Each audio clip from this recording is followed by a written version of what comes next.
The Pier Valley commune. It started with the desert. My girlfriend and I had always felt drawn to its vast emptiness, the way the sun melted into the horizon, the way the silence stretched for miles. Out there, the world felt real, untouched.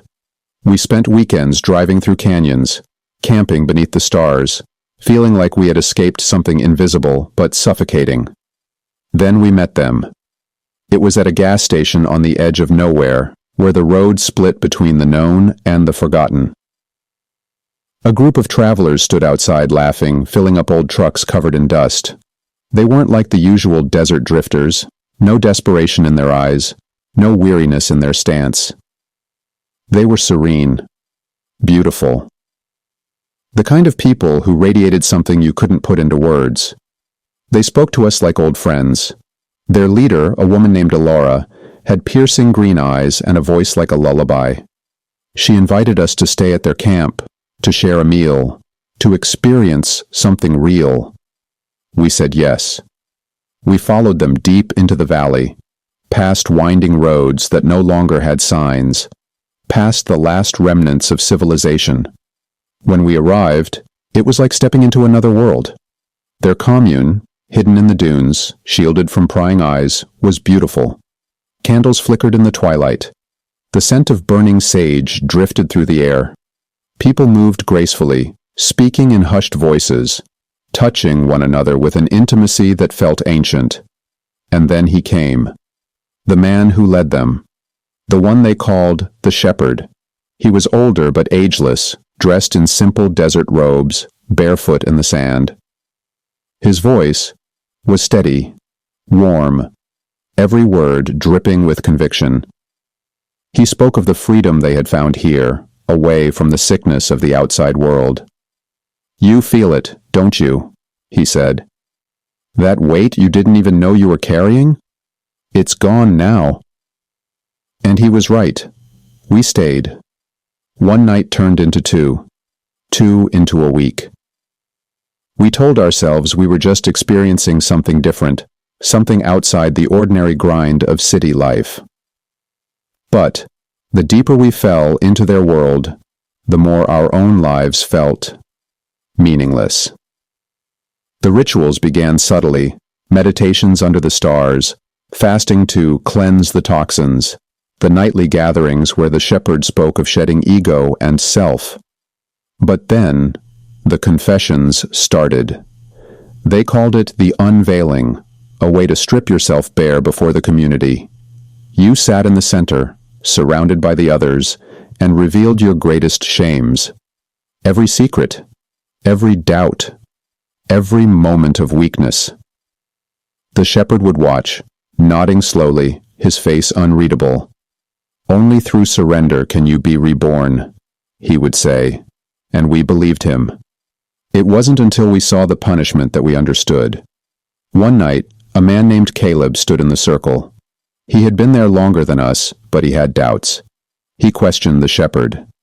"You're still holding on," the shepherd told him. "You're still tainted by the sickness of the outside world."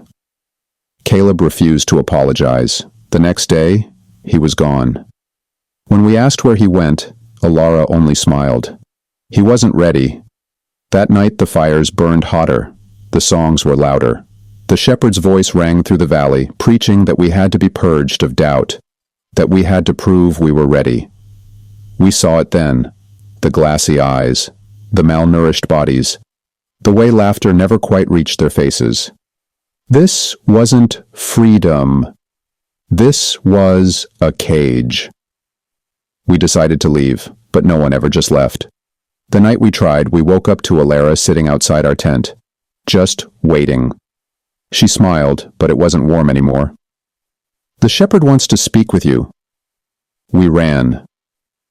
I don't know how we made it out.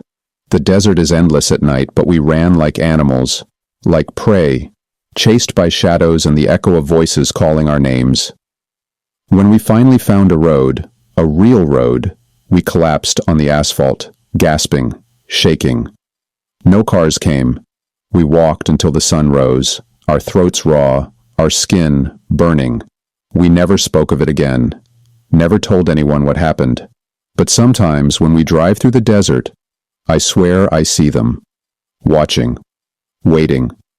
Because the shepherd never lets go of his flock. They never let you leave it. Started with an invitation, a friendly smile from a coworker, an offhand mention of a gathering. Just some like-minded people, a support group really. You were lonely, you were curious, and you went. The first meeting felt innocent. Candles flickering in a dimly lit room, people seated in a circle, speaking softly. They talked about purpose, about cleansing the soul, about the path. You listened. You felt something stir inside you. It felt good. The second meeting was different.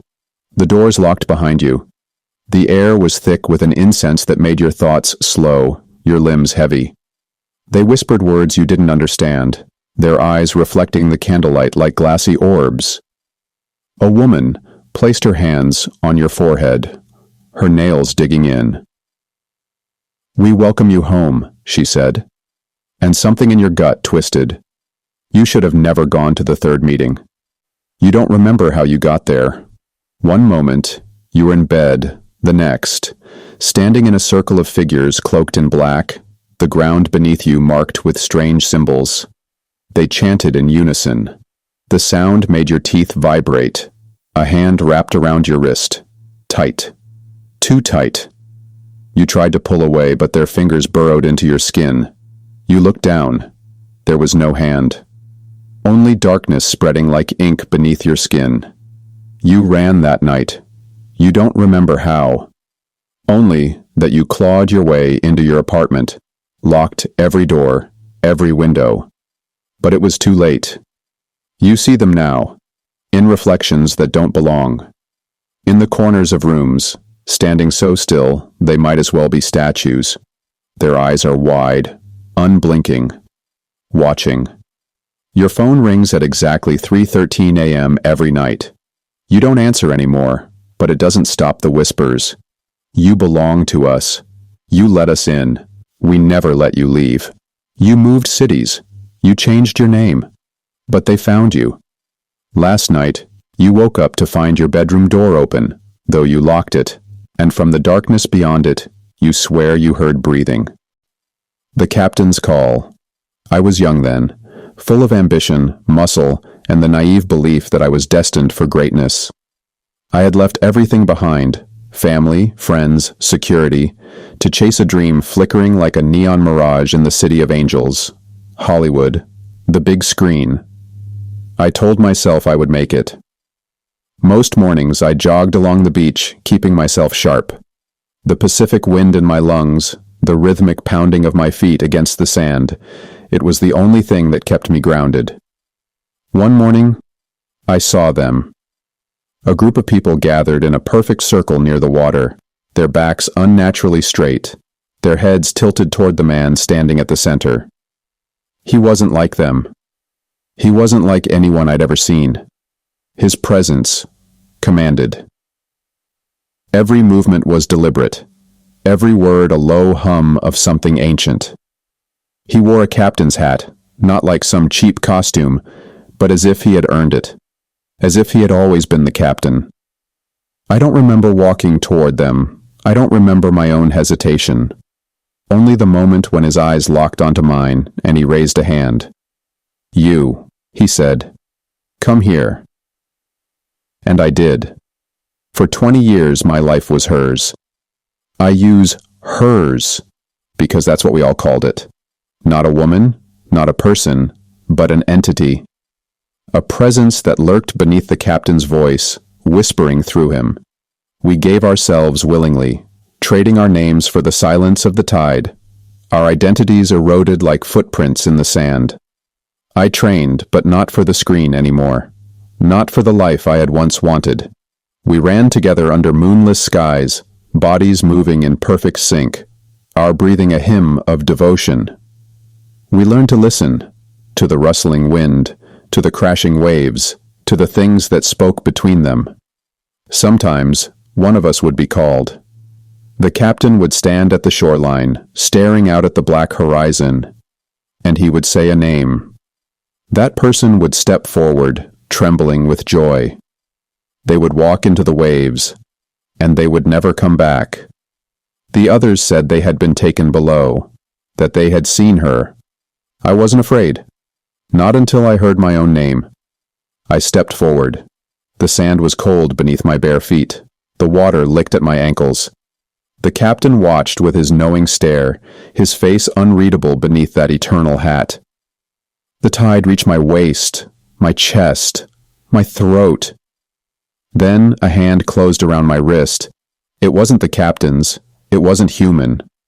I remember the pull. The impossible, inescapable force dragging me under. The crushing weight of the ocean. The soundless whisper that filled my skull like 1,000 voices speaking at once. But I broke free. Somehow, I broke free. I stumbled onto the shore, gasping, shaking, changed. The captain did not follow. The others did not move. They only watched. I ran. I don't know how I escaped. I don't know why I was allowed to leave. 20 years have passed since that morning on the beach, since the captain called my name. I built a life away from the water. I told myself it was a cult, that my mind had been manipulated, that it wasn't real. But sometimes, when I sleep, I dream of the tide pulling me back. And in the distance, I see him, his silhouette motionless against the horizon. The captain, waiting. Because one day I will return, and this time I won't break free.